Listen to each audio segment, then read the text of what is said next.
In the high-temperature apocalypse, my mother-in-law and sister-in-law seized my house with my husband. They not only stole our supplies, but also pushed me to the ground during a conflict. Luckily, I was reborn back to the very day they took over my home. I tried to refuse them from moving in, yet I failed in the end. To make matters worse, they set their sights on the Jade Pendant I wore from my past life. I know this ancestral Jade Pendant holds magical power and can store unlimited supplies. In this new life, I will protect this pendant at all costs and rely on it to survive the end times. 妈，您前几天不是才买了那个新出的金项链吗？又粗又亮，可比我这破玉佩气派多了。姐，你喜欢首饰，让妈把金项链给你戴呗，那才配您的气质呢。妈最疼你了，一条金项链肯定舍得。她的脸色瞬间僵住。那条金项链是她攒了好久私房钱才买的，宝贝得跟什么似的，平时都舍不得戴。妈，真的吗？你买了新项链啊？那个是买了，不过，妈，姐现在正需要人关心的时候，你把金项链给姐戴，姐肯定开心，这才能显出咱们家对姐的重视，不是？一条项链而已，哪有姐开心重要？婆婆被我僵在那里，答应吧，肉疼；不答应吧，刚才话已经说出去了，面子上过不去。她狠狠剜了我一眼，最终在白芬芬期盼的目光下，不情不愿地起身去卧室拿项链。大姑姐拿到金项链，立刻喜笑颜开，对着镜子比划，暂时把玉佩抛到了脑后。我看着这一幕，心里没有丝毫轻松。这只是个小插曲，更大的危机还在后面。我必须尽快让白飞豪完全站在我这边，并且要找个机会确认玉佩空间的秘密，开始为即将到来的真正末世做准备。婆婆和白芬芬他们若是安分还好，若是还想像前世一样作妖，我绝不会再任人宰割。傍晚，白飞豪下班回来，脸上带着疲惫，看到客厅里带着新项链炫耀的白芬芬和忙着做菜把我们囤的肉蛋都拿出来的婆婆，她眉头又皱了起来。我把白飞豪拉进厨房帮忙，低声把白天玉佩的事情和我的担忧说了。白飞豪沉默地洗着菜，半晌才低声说：小雅，委屈你了，妈和我姐他们确实过分了，你放心，这个家是我们俩的，谁也不能破坏。他握住我的手，掌心温暖而有力。末世要是真的来了，我们得早做打算。你说的对，不能再像以前那样了。腻歪什么？赶紧端菜吃饭。小豪，你姐心情不好，你多陪她说说话。晚饭的氛围异常沉闷，只有筷子偶尔碰到碗盘的清脆声响。桌上的菜色明显比平时丰盛了许多，红烧牛肉、油焖大虾、清蒸鲈鱼，还有那罐被白芬芬挖得坑坑洼洼的昂贵午餐肉。这些好菜，平日里婆婆是舍不得做的，只有她的宝贝女儿来了，才会如此慷慨。我默默扒拉着碗里的白饭，偶尔夹一筷子面前的清炒青菜。前世就是这样的场景，一步步把我们逼向绝路。妈，你这牛肉烧得真烂乎，好吃，就是次卧内空调，感觉不太行啊。吹了一下午，还是觉得有点闷热，不如主卧的给力。妈，你说是不是？就是，小豪啊，你也是，一点都不关心你姐，她心里苦，身体再不舒服，那不是更难受？主卧空调好，让你姐睡个好觉怎么了？你们年轻人将就一下住次卧，不行吗？白飞豪埋头吃饭，仿佛没听见，只是夹菜的动作明显僵硬了许多。我心中冷笑，果然又来了。他们对主卧的执念简直根深蒂固。小雅，你说是吧？你姐不容易，咱们得多体谅。芬芬，多吃点，你看你都瘦了。小雅，你也多吃点青菜，对身体好。女孩子保持身材要紧，肉啊鱼的少吃点。我看着碗里那几根绿油油的青菜，又看了看白芬芬碗里堆成小山的牛肉和虾，胃里那股翻涌的感觉又上来了。前世就是这样，好东西都是白芬芬的。我和白飞豪只配吃边角料和青菜。我深吸一口气，没动那青菜，反而伸出筷子，稳稳地夹向那块最大的红烧牛肉。婆婆脸色一变，下意识想用筷子挡，但我动作更快，已经将牛肉夹到了自己碗里。妈，飞豪上班辛苦，我也上了一天班，都需要补充体力，光吃青菜可不行。妈的手艺真好，这牛肉味道不错。婆婆被我噎得说不出话，脸色一阵青一阵白。白芬芬也愣住了，似乎没料到我会直接反抗。白飞豪抬起头看了我一眼，眼神里带着一丝惊讶，随即又低下头，但嘴角似乎微不可察地弯了一下。饭桌上的气氛更加尴尬了。过了一会儿，婆婆似乎为了打破僵局，又或许是看桌上的好菜消耗太快，清了清嗓子说道：小豪、小雅，家里存货不多了，你姐在这儿，不能亏待了她。你们一会儿吃完饭出去买点好的回来，明天妈再给你们做好吃的。又来了，前世也是这般，打着招待白芬芬的旗号，一次次让我们出去采购，消耗我们辛苦囤积的物资和资金。我放下筷子，看向白飞豪，他也正好看向我，眼神交汇的瞬间，我们都明白了对方的意思。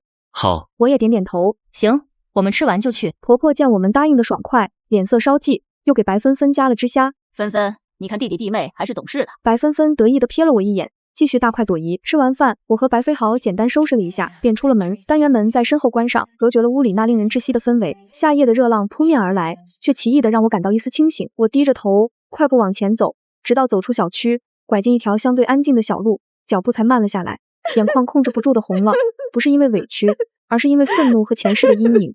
一只温暖的手握住了我的手，是白飞豪。他停下脚步，看着我，眼神里充满了愧疚和坚定。小雅，对不起，又让你受委屈了。我摇摇头，眼泪却掉得更凶了。这次我绝对不糊涂了，我看出来了，妈和我姐根本没把我们当成一家人，只是当成可以无限索取的对象。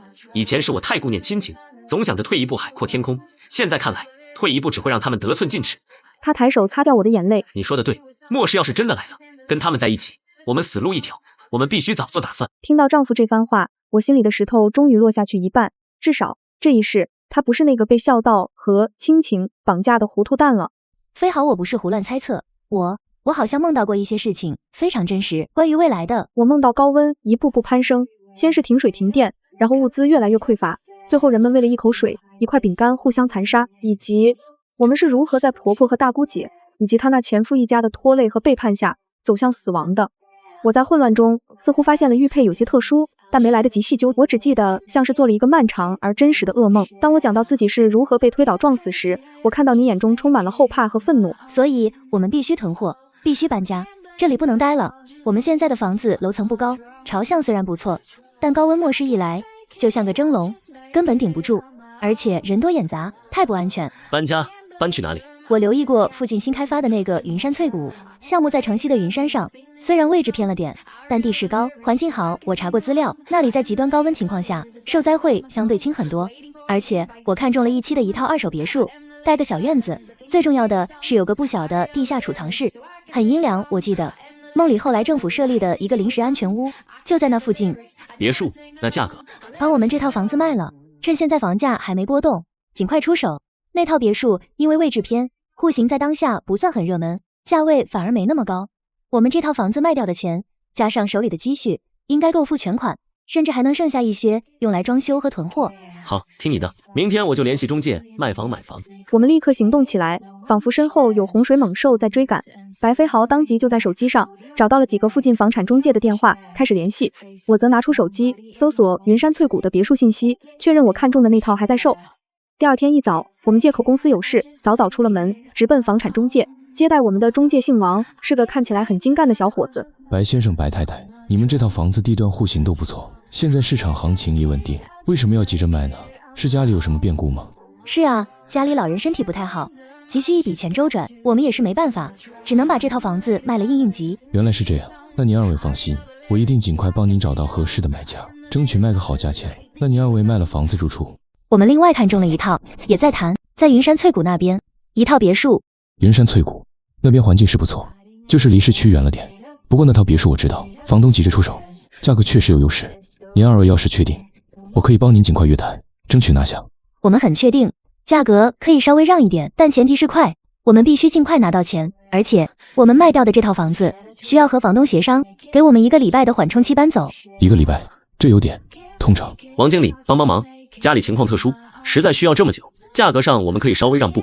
王中介看了看我们，最终点点头。行，我尽力帮你协调，买卖双方都记得话，流程走快一点，1个礼拜也不是完全没可能。接下来几天，我们几乎忙得脚不沾地。白飞豪负责卖房和后续资金的事情，他甚至开始悄悄套取各种网贷和信用卡额度。用他的话说，反正都末世了，钱就是废纸，现在能弄出来多少是多少，全部换成物资。我则主要负责联系云山翠谷那边别墅的购买事宜，以及构思如何装修和囤货。和王中介预测的差不多，因为我们卖房价格略低于市场价，且买房那边也接受了房东的报价，两边流程走得飞快，短短5天，卖房合同和买房合同都签好了，卖房的首付款也很快到账了一部分，足够我们支付别墅的首付以及启动装修和囤货计划。我们卖房要求1个礼拜缓冲期的事情，也艰难地谈了下来，买方似乎也急着入住，或许也是听到了什么风声，勉强同意了。签完别墅购房合同，拿到钥匙的那天，我独自一人去了云山翠谷。别墅是现房，原房东装修好后没怎么住过，显得有些空旷，但我一眼就看中了那个位于厨房下方，需要推开一个隐蔽门板才能进入的地下储藏室。里面空间大概有10来个平方，不高，但确实如我所料，异常阴凉。前世这里后来被改造成了小型避难所，可惜知道的人不多。我站在空荡荡的客厅里，阳光透过落地窗洒进来，有些刺眼。我摩挲着脖子上的玉佩，心中一动。前世临死前的那一瞥，那滴血渗入玉佩的画面清晰起来。要不要试试？心脏砰砰直跳。我找了个角落，咬咬牙，用钥匙尖轻轻刺破了指尖，挤出一滴殷红的血珠，滴落在古朴的玉佩上。血珠接触到玉佩表面，并没有滑落，而是像被海绵吸收一样，瞬间渗透了进去。紧接着，玉佩微微发热，一道柔和的、肉眼几乎不可见的白光闪过。我感觉到自己的意识仿佛被吸入了一个奇特的地方，那是一个灰蒙蒙的空间，不大，长宽高大概都只有3米左右，像一个正方体的小房间。里面空空如也，但空气清新，温度适宜，大概保持在20度左右，非常舒适。更神奇的是，我的意识在里面看到，空间似乎是静止的，感觉不到任何时间的流动。我心念一动，尝试着将口袋里的一包纸巾放进去，只见手中的纸巾瞬间消失，下一刻就出现在了那个灰色空间的地面上。我再一想，纸巾又瞬间回到了手中，甚至上面刚才不小心沾到的一点灰尘都还在。这就是随身空间，而且时间静止，东西放进去什么样，拿出来还是什么样。狂喜瞬间淹没了我，这意味着我可以囤积大量的新鲜食物、熟食、冰块，甚至我看向空间那灰蒙蒙的地面和墙壁，这里能种东西吗？我强压下激动的心情，尝试着用意识去感知这片土地。反馈回来的信息模糊，却令人振奋。这片土地似乎蕴含着某种生机，可以种植。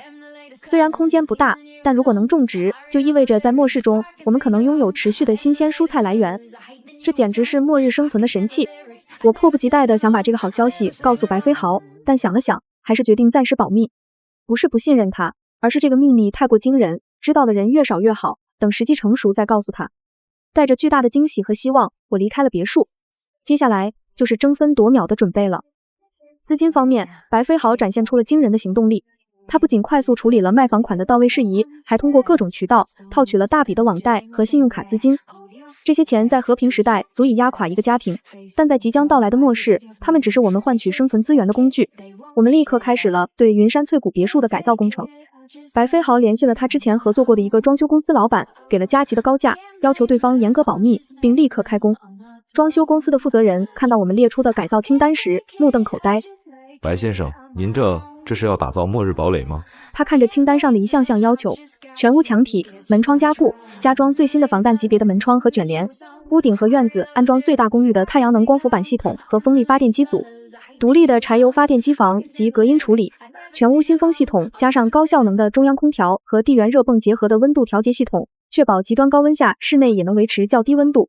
雨水收集过滤系统，甚至还包括了一个小型的水培种植房。白飞豪面不改色，按照我们事先商量好的说辞，解释道：李工，不瞒你说，我有个朋友搞影视投资的，准备拍一部末世题材的大制作，需要实地取景，我们这别墅就是其中一个重要场景，这些都是剧情需要，所以要求比较高，也比较急。钱不是问题，关键是质量和速度。李工将信将疑，但看在丰厚的报酬和加急费的份上，还是拍着胸脯保证按时按质完成。工程队很快进驻，别墅里响起了叮叮当当的装修声。我则主要负责囤积物资。有了玉佩空间这个神器，我的采购计划可以更加大胆和全面。我首先去了本市的各大批发市场，米面粮油是基础，真空包装的大米、面粉、各种杂粮成吨地订购，食用油、盐、糖、酱油、醋等调味品按箱计算，各种耐储存的罐头食品、压缩饼干、方便面、自热火锅等塞满了我的购物车，然后在无人处悄悄转移进空间。然后是水，瓶装水、桶装水买了无数，但我知道这还不够。我特意去订购了大型的商用净水设备，以及大量的替换滤芯，还有储水桶。柴油发电机也订购了好几台，以及大量的柴油。这些暂时放在别墅的车库里，等装修好再安装。药品是重中之重，感冒药、消炎药、肠胃药、止痛药、绷带、纱布、酒精、碘伏，凡是能想到的常备药和急救用品，我都大量采购。甚至我还想办法搞到了一些处方抗生素和外伤缝合包，这些在末世都是救命的东西。日常生活用品也不放过，卫生纸、卫生巾、牙膏、牙刷、洗发水、沐浴露、洗衣粉、电池、蜡烛、打火机、手电筒、对讲机、望远镜，成箱地买。我还特意去了一家大型餐饮设备供应商那里，订购了一台大型商用制冰机。想象着末世高温下能从空间里拿出冰块降温，那是何等的享受。就在我指挥店员帮我把制冰机搬上我临时租来的小货车时，一个略带惊讶和探究的声音在旁边响起。哟，这不是林小雅吗？我心中一惊，回头一看，真是冤家路窄，竟然是白芬芬那个家暴前夫赵虎。他穿着一件紧身背心，露出胳膊上的纹身和裘结的肌肉，一脸横肉，正眯着眼睛打量着我以及那台庞大的制冰机。你买这大家伙干嘛？家里开派对啊？我心里慌得厉害，面上却强装镇定，扯出一个笑容。是赵哥啊，不是我家用，是帮一个开酒吧的朋友买的，他那边急用，我正好顺路帮忙拉一下。哦，朋友，看来弟妹混得不错啊，都能帮朋友买这种大件了。哪里，就是帮个忙。是吗？弟妹啊，虽然我和你姐离婚了，但是咱们之前也是一家人，有啥事没有必要藏着掖着的。你想多了，我不想跟他多纠缠，赶紧对店员说，麻烦快点，我赶时间。赵虎也没再多问，只是嘿嘿笑了2声，眼神在我和制冰机上又转了2圈，才晃晃悠悠的走了。看着他离开的背影，我心里沉甸甸的，被这家伙盯上，绝对没好事。果然，怕什么来什么。当天晚上，我和白飞豪刚回到那个令人窒息的家，就听见婆婆正在客厅里眉飞色舞的打电话。哎呀，小赵啊，你来就是了，芬芬在这好着呢。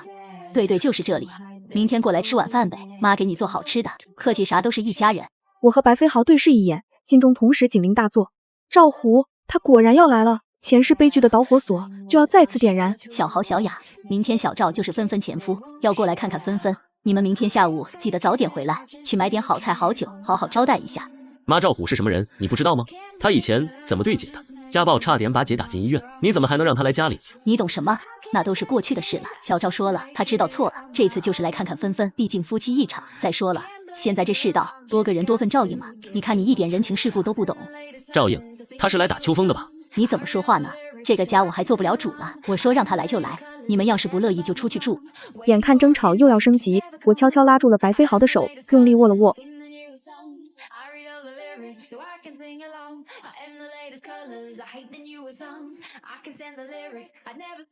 不能再待了，赵虎一来，那一家子吸血鬼肯定也会闻着味跟过来，我们必须马上走。我点点头。别墅那边基础装修已经差不多了，大部分物资也转移过去了，我们明天一早就走，就说公司临时安排出差，要出去几天。好。第二天一早，我们趁着婆婆和白芬芬还没起床，简单收拾了最后一点随身物品，悄悄离开了这个家。出门后，我们并没有直接去别墅，而是先去了一趟大型超市，做最后一批物资的采购，主要是些新鲜蔬果和需要现做的熟食，这些可以放进空间保鲜。就在我们买完东西，推着购物车走向停车场的时候，远远的我看到了一幕熟悉的场景。婆婆一个人提着个布袋子，正在和一个穿着邋遢、眼神凶狠的男人争执什么。那个男人，我瞳孔一缩，是前世抢我们水还打伤我的那个混混。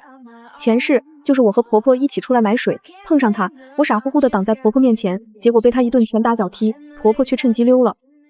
我下意识的停住脚步，拉着白飞豪躲到了一排货架后面。怎么了？白飞豪疑惑的问。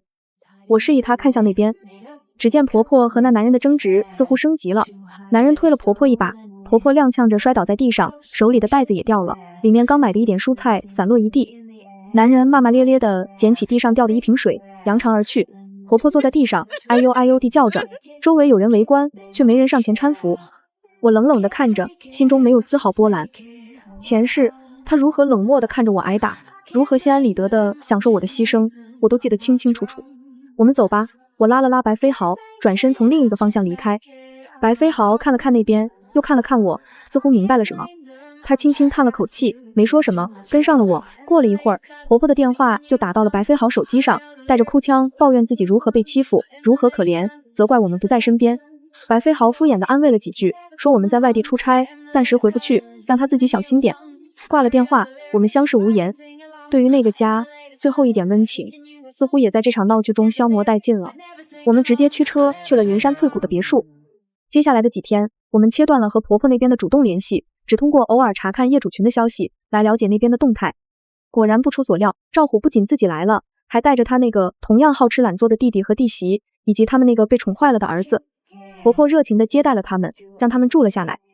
业主群里偶尔有邻居抱怨，说某户人家最近人多嘈杂，晚上吵吵闹闹，还有小孩哭闹，影响休息。看着这些消息，我和白飞豪只有冷笑，让他们折腾去吧，反正那个家我们已经放弃了。我们全身心地投入到别墅的最后准备工作中，装修工程已经进入尾声。加固后的别墅显得格外沉稳，防弹门窗和外部加装的金属卷帘给人一种十足的安全感。屋顶上，太阳能板在阳光下熠熠生辉。院子里的风力发电机叶片缓缓转动，地下室的柴油发电机也安装调试完毕，储油罐里装满了柴油，室内的恒温系统运行良好，即便外面烈日炎炎，屋里依然保持着20多度的舒适温度。我则利用空间开始了疯狂的囤货。之前采购的大量物资被我有条不紊地分类存放进空间，时间静止的特性太完美了。我甚至去本市最好的几家餐厅，打包了上百份各式各样的炒菜、炖汤、主食、点心，还订购了大量的雪糕、冰淇淋和冰块。想象着末世中还能吃到热气腾腾的佛跳墙或者冰爽可口的哈根达斯，这种感觉简直难以言喻。我还采购了大量的种子、小白菜、生菜、番茄、黄瓜、土豆等等，以及营养土和种植工具。在空间的那个小房间里，我开辟出了一小块试验田，种下了一些生长周期短的蔬菜种子，想试试效果。白飞豪负责检查和测试各种设备，确保万无一失。他还弄来了几台高性能的电脑和服务器，下载了海量的电子书、电影、电视剧、技术资料，甚至单机游戏，作为末世中的精神食粮。我们还准备了武器，通过一些特殊渠道，白飞豪搞来了几把强力的弓弩、开山刀和电击棍，用于必要的自卫。时间一天天过去，天气预报开始频繁出现高温预警。就在我们入住别墅彻底安顿下来的第2天，官方发布了高温红色预警，气温预计将突破历史极值。学校停课，部分企业停工。业主群里一开始还是一片抱怨，我的天，40度了，这还要不要人活了？空调开到16度都不凉快，电费蹭蹭涨啊！听说后面几天还要热，这鬼天气。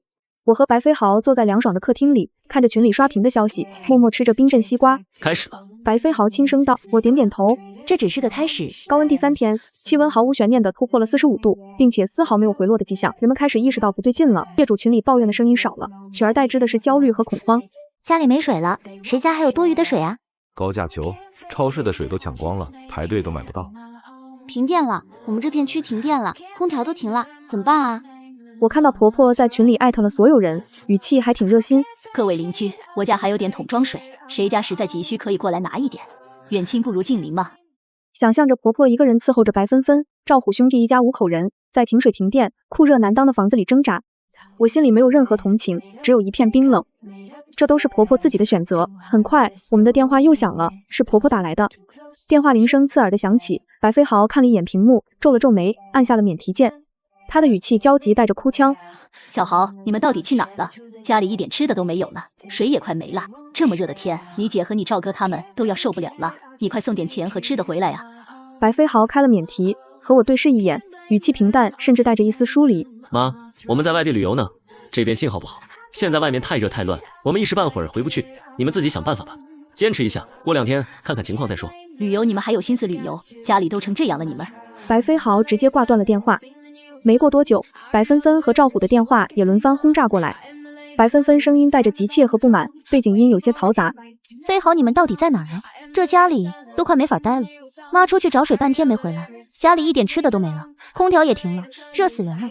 你们什么时候回来？白飞豪语气平静道：姐，我们在外地，暂时回不去，你们自己想办法克服一下。白芬芬声音拔高：克服怎么克服啊？这么热的天，没水没电，赵虎和他弟弟整天拉着个理，我都快疯了。你们倒好，跑出去躲清静，知不知道家里多难啊？赶紧回来吧，顺便多买点水和吃的回来，家里真的一点存货都没了。我在旁边听得来气，忍不住插嘴：姐，现在外面什么情况你不知道吗？水和食物哪里是那么容易买的，我们自己也困难。白芬芬像是被点燃了火药桶。林小雅，你什么意思？你们困难，你们都能跑出去旅游还困难？我看你们就是不想管我们。妈说的对，你们就是心硬，我好歹是你大姑姐，你们就这么对我？姐，话不能这么说，我们有我们的事情，现在情况特殊，大家都难，你们自己坚持一下。白芬芬带着哭腔抱怨：坚持我怎么坚持？飞豪，我可是你亲姐，你们不能这样。先这样吧，我们这边信号不好，挂了。不等白芬芬再说什么，白飞豪直接挂断了电话。没过多久，一个陌生号码打了进来，白飞豪犹豫了一下，还是接了。是赵虎，他的声音粗鲁，带着明显的不耐烦和火气。白飞豪，你他妈到底死哪儿去了？赶紧给老子滚回来！白飞豪看了我一眼，冷声道：赵虎，注意你的言辞，我在哪里没必要向你汇报。我告诉你，家里没吃的了，你姐和你妈都快饿死了，你赶紧送钱送吃的回来，别以为跑了就没事了，我知道你小子肯定有办法。赵虎怒气冲冲，恨不得把拳头从电话那头挥过来。我在一旁听着，忍不住冷笑：赵虎，你们有手有脚，不会自己想办法吗？凭什么找我们要？林小雅，我就知道是你撺掇的，你个扫把星，别跟老子废话，赶紧把物资送过来，不然等老子找到你们，有你们好看。赵虎，你敢动小雅一根头发，我绝不会放过你。物资没有，你们自己解决。白飞豪，你他妈就是个怂包，怕老婆的废物，连自己亲妈亲姐都不管，你们等着老子。白飞豪再次直接挂断，并将这个号码拉黑。不过婆婆他们的电话没完没了，到了晚上，白纷纷换了个号码打过来，声音已经带上了明显的虚弱和哭腔。飞豪，我的好弟弟，求求你了，救救我们吧，真的要死了，家里一滴水都没了。赵虎，他打我，妈也病倒了。白飞豪眉头紧锁，语气稍微缓和了。你也是当女儿，你好好想想办法。白纷纷绝望地哀求着。不要啊，飞豪，我知道以前是姐不对，姐错了，姐给你道歉。你看在爸妈的份上，看在我们是一家人份上，别不管我啊，你们肯定有办法的，对不对？还有林小雅，她是不是早就知道什么？她买的那个制冰机，你们肯定有地方躲，有吃的，带我们走吧，求你了。白纷纷，醒醒吧，我们没有义务，也没有能力带你们走，各自安好。林小雅，你怎么这么狠毒？我都这样求你们了，你们还是不是人啊？白飞豪、林小雅，你们两个天杀的白眼狼，畜生！我知道你们听着，你们不得好死，自己吃香喝辣，看着亲妈亲姐饿死渴死，你们丧良心啊！你们不得好死！冷血畜生！白飞豪、林小雅，别让老子找到你们，找到你们把你们千刀万剐，把你们的物资全抢过来，你们等着，等着！各种不堪入耳、恶毒至极的咒骂和威胁从听筒里涌出来。白飞豪脸色铁青，我则面无表情地伸出手，按下了挂断键。我们直接设置了静音，气温很快攀升到了50度，然后55度，最后在接近60度的高温上徘徊。城市彻底陷入了瘫痪，大面积停水停电，通讯也时断时续。业主群里的消息越来越少，偶尔冒出来的都是令人心悸的信息。我们别墅所在的云山片区，因为地势高，规划好，情况稍好一些，但也同样受到了影响。不过我们准备充分，太阳能和风能发电保证了我们的电力供应，柴油发电机作为备用能源绰绰有余。恒温系统全力运转，室内温度始终维持在26度以下，凉爽宜人。屋顶的雨水收集系统配合净水设备，提供了稳定的生活用水补充。加上我空间里海量的瓶装水和桶装水，根本不用担心缺水。食物更是丰富，空间里囤积的物资足够我们2人消耗10年以上，而且还能不断产出新鲜蔬菜。我甚至在空间里成功种植出了第一茬小白菜，鲜嫩欲滴。我们每天在别墅里看看下载好的电影，玩玩游戏，我打理空间里的农场，白飞豪维护设备，日子过得甚至比末世前还要悠闲自在。偶尔我们会连上时好时坏的网络，看看外面的消息，或者瞥一眼那个已经死气沉沉的业主群。婆婆他们的电话在断断续续的响了几次后，终于彻底没了声息。不知道他们是放弃了，还是已经无力联系我们了。接下来的日子，外面的世界每况愈下，高温持续，死亡人数急剧增加，社会秩序彻底崩溃，抢劫、杀人时有所闻。我们躲在坚固舒适的别墅里，仿佛置身于风暴眼中的世外桃源。与此同时，在持续的高温地狱里，白飞豪和林小雅原本那个不算宽敞的家，早已沦为了绝望的囚笼。断水断电多日，室内温度甚至比外面灼热的空气还要闷热难当，像个正在缓慢加热的蒸笼，吞噬着里面每一个人所剩无几的体力和理智。几包饼干、半袋米，一些快要变质的干货，早在头几天就被消耗殆尽。婆婆之前仗着热心肠换来的那点邻里好感，在生存面前不堪一击，没人愿意再接济他们。这越来越多的一张张嘴，水成了最致命的资源。偶尔，婆婆或者白纷纷会鼓起勇气，拿着家里最后几个容器，颤巍巍地出去，试图去政府偶尔开放，但每次都挤得头破血流的临时供水点碰碰运气，或者寻找任何可能找到水的地方。但10次有9次是空手而归，偶尔幸运地接到一点点浑浊的水，也如同甘霖，却远远不够解渴。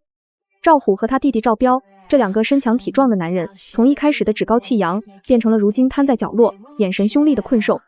他们抱怨着天气，抱怨着命运，更多的是抱怨白飞豪和我。但最直接的怒火，却越来越频繁地指向了没用的婆婆和累赘的白纷纷。矛盾在一个闷热的令人窒息的午后彻底爆发。那天，婆婆不知道从哪里，竟然奇迹般的用小半瓶之前藏起来的矿泉水，跟楼下同样奄奄一息的一户人家，换回了小半块干瘪发硬的面包。她像捧着珍宝一样，小心翼翼地将面包揣在怀里，躲躲闪闪地溜回家。她刚进门，还没来得及喘口气，一直像猎犬般盯着门口的赵彪就猛地冲了过来，一把将她推搡到墙上，浑浊的眼睛死死盯着她鼓囊囊的胸口。老东西藏了什么好吃的？拿出来！赵彪喘着粗气，口水几乎要滴下来。没什么，是我留着。少他妈废话！赵虎也站了起来，他比赵彪更壮硕，一脸横肉在高温下泛着油光，眼神凶狠。拿出来，别逼老子动手！白芬芬蜷缩在另一个角落，看着这一幕，嘴唇动了动，却没敢出声。婆婆吓得浑身发抖，知道瞒不住，只好颤巍巍地把那小块面包拿了出来。那干瘪、发黑，甚至可能已经有些变质的小半块面包，此刻在几人眼中却散发着无与伦比的诱惑。就这么点儿，够谁塞牙缝？赵虎一把夺过面包，掂量了一下，脸上露出极度不满的神色。他粗暴地将面包掰成不均匀的3份，最大的一份留给自己，稍小的一份扔给弟弟赵彪，最后剩下那可怜兮兮、几乎只有一口的一小撮，被他随手扔到了婆婆和白芬芬面前的地上。你们呢？赵虎的语气充满了施舍和不耐烦。婆婆看着地上那点面包屑，又看了看赵虎和赵彪，手里明显大得多的份额，一股积压了许久的怨气和委屈终于爆发了。她猛地扑过去，不是去捡地上的面包，而是想去抢赵彪手里那块。或许在她潜意识里，赵彪看起来比赵虎稍弱一些。你们不能这样，这面包是我换回来的，你们凭什么拿大的？给我，这是我用最后那点水换的。婆婆尖叫着，状若疯狂。赵彪没料到婆婆敢动手，愣了一下，手里的面包差点被抢走。他顿时恼羞成怒，反手就是一记重重的耳光扇在婆婆脸上，一声脆响，在闷热的房间里格外清晰。婆婆被打懵了，一只手捂着脸，眼中是难以置信的神色。敢跟我抢，你算的什么东西？老实点，饿了这么多天，别以为我们不敢对你怎么样。白芬芬吓得缩在角落，眼中含着泪水，却不敢上前。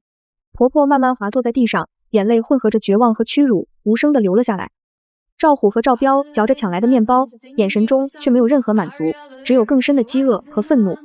在这个闷热的房间里，最后一点人性的温度也随着那声脆响而消散殆尽。灾难不仅来自于外部的环境，更来自于人心深处的黑暗。婆婆被打得踉跄几步，撞在旁边的桌子上，脸颊瞬间红肿起来，嘴角渗出一丝血迹。她捂着脸，难以置信地看着赵彪，又看向赵虎。你敢打我？打你怎么了？老不死的！要不是你当初多事把我们叫来，我们现在能困在这鬼地方，一点用都没有，还敢抢吃的？白芬芬这时才像是被惊醒，尖叫一声，扑到婆婆身边。妈，你没事吧？她抬头怒视赵彪。赵彪，你凭什么打我妈？打他，老子连你一起打！赵虎这时走了过来，眼神阴鸷地盯着白芬芬。要不是你这个扫把星，我们能被困在这儿？你弟弟弟妹跑了，你们白家就没一个好东西。他越说越气，想起这些天来的饥渴和绝望，想起我那可能存在的享受不尽的物资，所有的怒火都找到了宣泄口。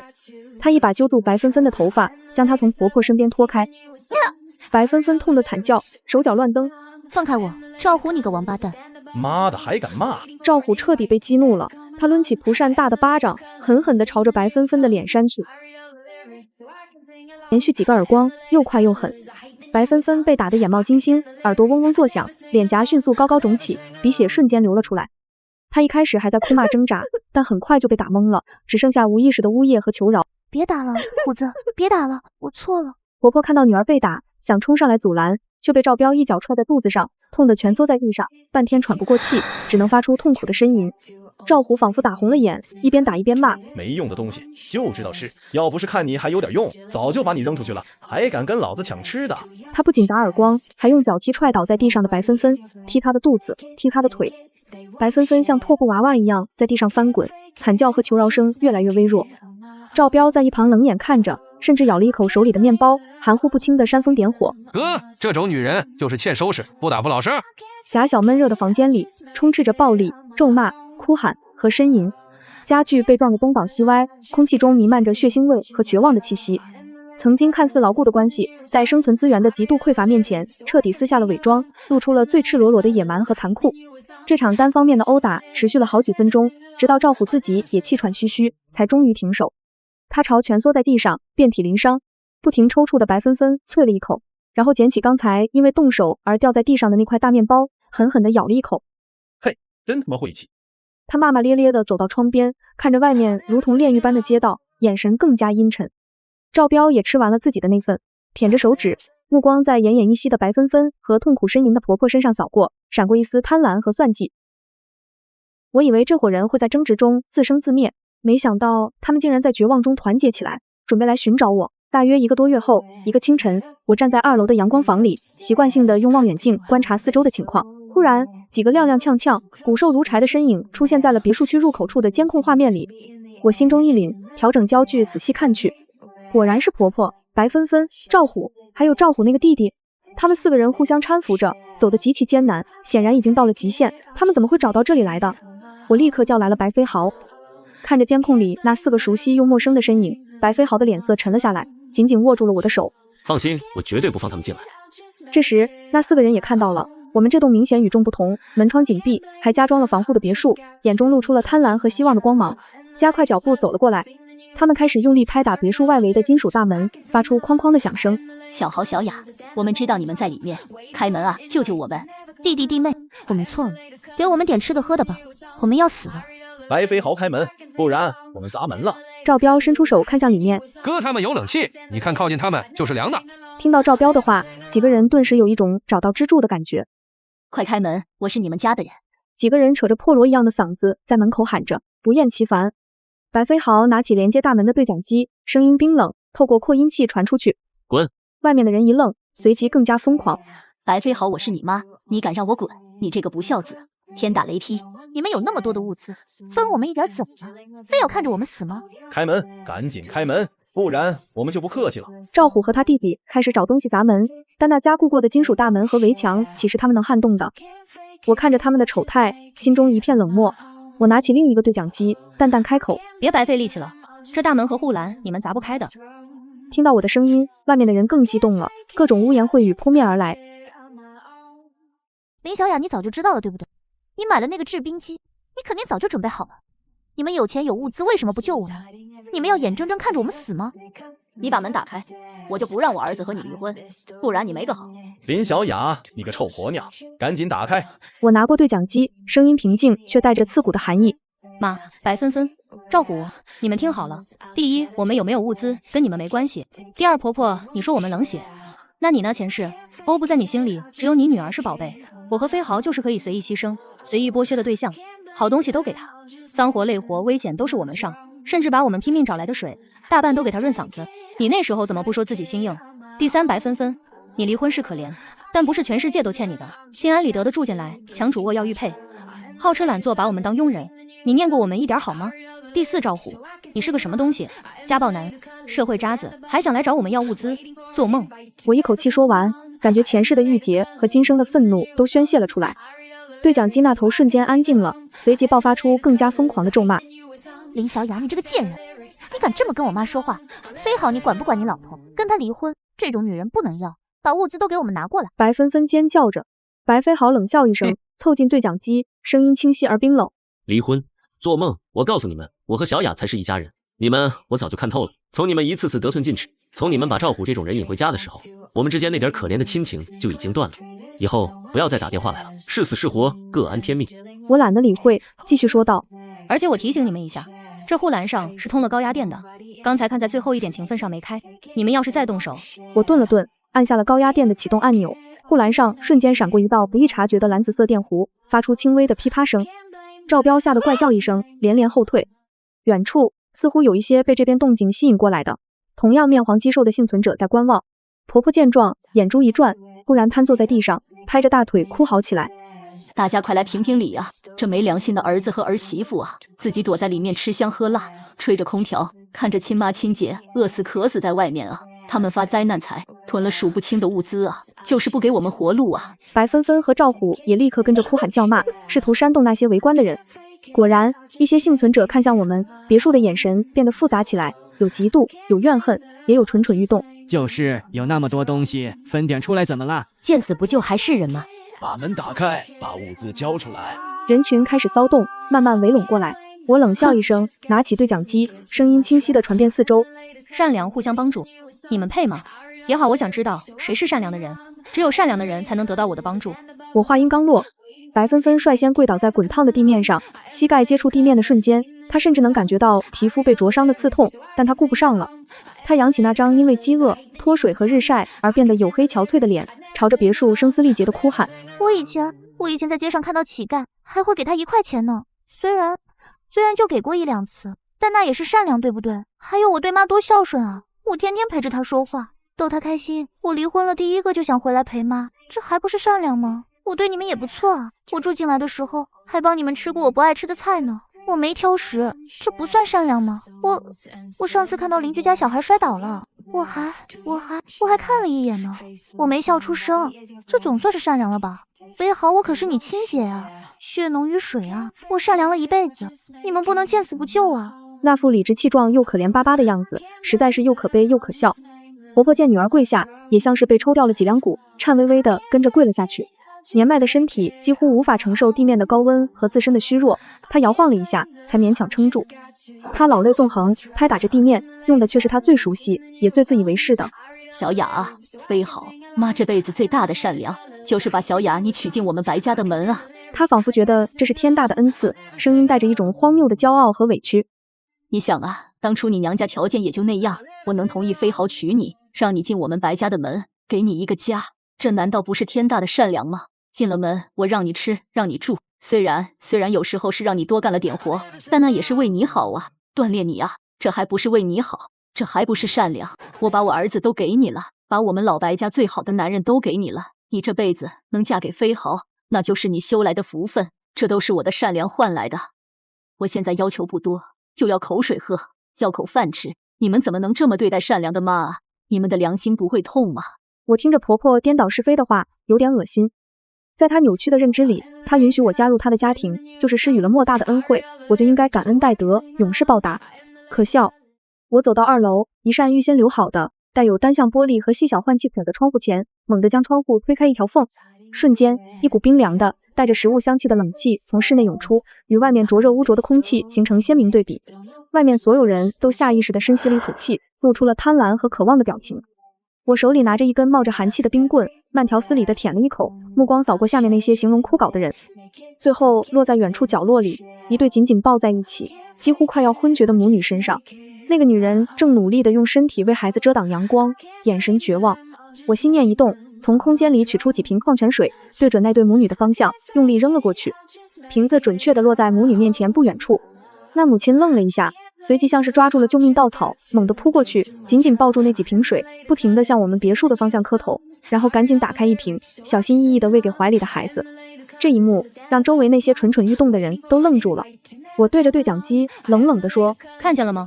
水是给真正需要并且心存善念的人，而不是给你们这些只想不劳而获、道德绑架甚至煽风点火的垃圾。说完，我砰的一声关上了窗户，隔绝了外面的喧嚣和那些复杂的目光。那些被煽动起来的幸存者见我们态度强硬，防御坚固，而且似乎并没有那么多多余的物资可以分，加上对高压电的恐惧，犹豫了片刻后，最终还是骂骂咧咧地三三两两的散去了。